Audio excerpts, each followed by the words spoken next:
আচ্ছা, হাজার হাজার মাইল দূরের একটা যুদ্ধের সাথে আমাদের রান্নাঘরের গ্যাসের দামের কি সম্পর্ক থাকতে পারে? শুনতে অবাক লাগলেও এই সম্পর্কটাই এখন ভারতের প্রত্যেকটা পরিবার হাড়ে হাড়ে টের পাচ্ছে। কারণ বিদেশের মাটিতে চলা এক সংঘাত সরাসরি আমাদের দৈনন্দিন জীবনে, বিশেষ করে রান্নার গ্যাসের দামে প্রভাব ফেলছে। চলুন আজকের এই আলোচনায় আমরা এই পুরো বিষয়টা একটু খতিয়ে দেখি। চলুন শুরু করা যাক হায়দ্রাবাদের একজন রেস্তোরাঁর মালিক নাদিম কাদরির কথা দিয়ে। ওনার এই একটা বাক্যই যেন পুরো সংকটের আসল ছবিটা আমাদের সামনে তুলে ধরে।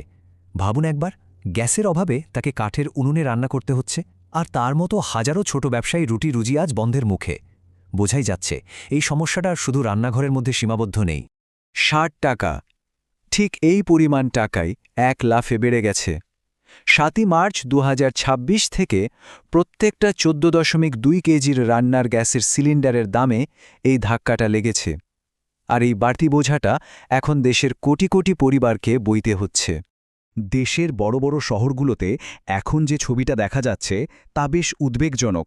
গ্যাস এজেন্সির সামনে লম্বা লাইন, কখন গ্যাস ফুরিয়ে যায় এই ভয়ে মানুষ প্রয়োজনের থেকেও বেশি সিলিন্ডার বুক করে রাখছে।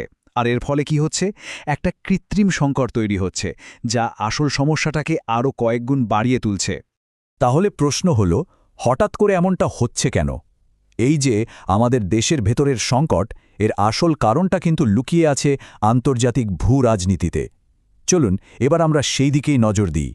কিভাবে একটা সরু জলপথ ভারতের কোটি কোটি মানুষের রান্নাঘরের চাবিকাঠি নাড়াচ্ছে, সেটাই এখন আমরা দেখব। এই যে দেখছেন, এটাই হলো হরমুজ প্রণালী। ভৌগোলিকভাবে ইরান আর ওমানের মাঝে একটা ছোট্ট জলপথ, কিন্তু কৌশলগতভাবে বলতে গেলে এটা হলো গোটা বিশ্বের জ্বালানি সরবরাহের একটা প্রধান আর্টারি বা ধমনী। আপনি কি ভাবতে পারেন সারা বিশ্বের মোট তেল, প্রাকৃতিক গ্যাস আর এলপিজি বাণিজ্যের প্রায় ২০%, মানে ৫ ভাগের ১ ভাগ শুধুমাত্র এই একটা প্রণালী দিয়েই যাতায়াত করে? বিশ্বের এনার্জি সাপ্লাই যে কতটা এই ছোট একটা পথের উপর নির্ভরশীল তা এই সংখ্যাটা থেকেই স্পষ্ট। আর সমস্যাটা বেঁধেছে ঠিক এখানেই। ইরান, ইসরায়েল আর আমেরিকার মধ্যে যে উত্তেজনা চলছে তার সরাসরি প্রভাব পড়েছে এই জলপথের ওপর।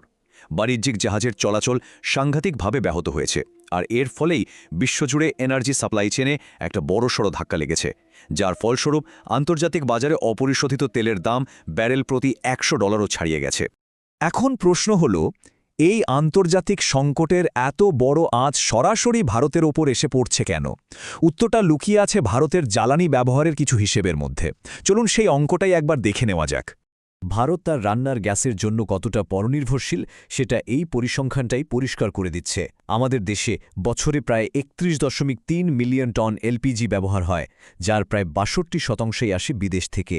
মানে আমাদের চাহিদার অর্ধেকেরও বেশি মেটাতে হয় আমদানি করে। আর এই আমদানির উৎসটাই আমাদের দুর্বলতার সবচেয়ে বড় কারণ। ভারতের আমদানিকৃত এলপিজির একটা বিশাল অংশ, প্রায় ৮০ থেকে ৯০%, ঐতিহ্যগতভাবে আসে মধ্যপ্রাচ্যের দেশগুলো থেকে, যেমন কাতার, সংযুক্ত আরব আমিরাত আর সৌদি আরব। আর এই সব দেশের জাহাজকেই কিন্তু ওই হরমুজ প্রণালী ব্যবহার করতে হয়। ফলে ওই পথে কোনো সমস্যা হওয়া মানেই আমাদের সাপ্লাই চেইনের সরাসরি আঘাত আসা। তো এই বিশাল সংকট সামলাতে ভারত সরকার কি করছে? সরকার একটা বহুমুখী কৌশল নিয়েছে, যার প্রধান লক্ষ্য হল বাজারকে স্থিতিশীল রাখা আর সাধারণ মানুষকে যতটা সম্ভব সুরক্ষা দেওয়া। সরকারের জরুরি পদক্ষেপগুলোকে মূলত ৪ ভাগে ভাগ করা যায়। প্রথমত, ঘরের সাপ্লাইকে সবার আগে গুরুত্ব দেওয়া। দ্বিতীয়ত, দেশের শোধনাগারগুলোতে প্রোডাকশন বাড়ানো।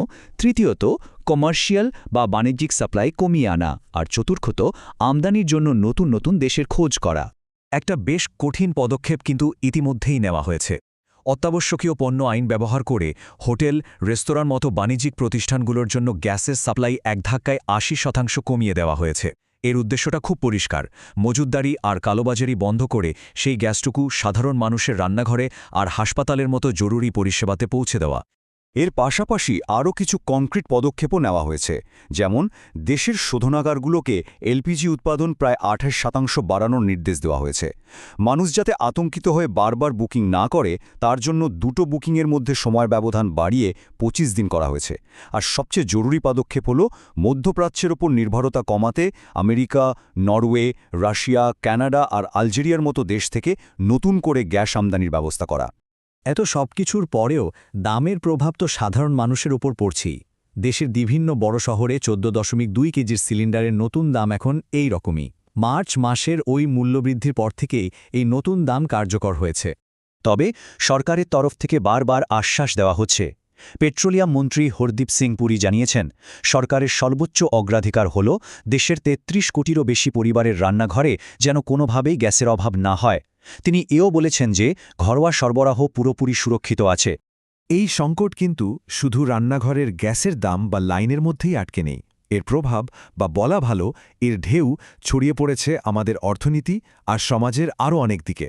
চলুন দেখি এই ঢেউ আর কোথায় কোথায় আছড়ে পড়েছে।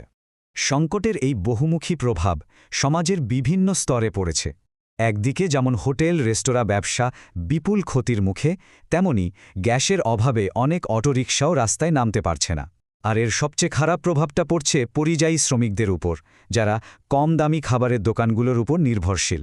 গ্যাস সংকটে সেই দোকানগুলো বন্ধ হয়ে যাওয়ায় তাদের খাদ্য নিরাপত্তাও আজ একটা বড় প্রশ্নের মুখে।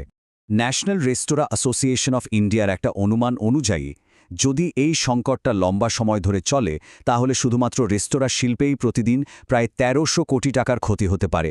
অঙ্কটা ভাবুন একবার, এটা একটা বিশাল পরিমাণ যা দেশের অর্থনীতিতে বড় প্রভাব ফেলবে। তাহলে শেষ পর্যন্ত মূল প্রশ্নটা এখানেই এসে দাঁড়ায়, আজকের এই বিশ্ব পরিস্থিতিতে যেখানে ভূরাজনৈতিক উত্তেজনা প্রতিনিয়ত এনার্জি বা শক্তির মানচিত্রটাই বদলে দিচ্ছে, সেখানে ভারতের জন্য একটা সত্যিকারের সুরক্ষিত রান্নাঘরের পথ কৌচন কি? এই প্রশ্নটা আজ আমাদের সবাইকে ভাবতে বাধ্য করছে।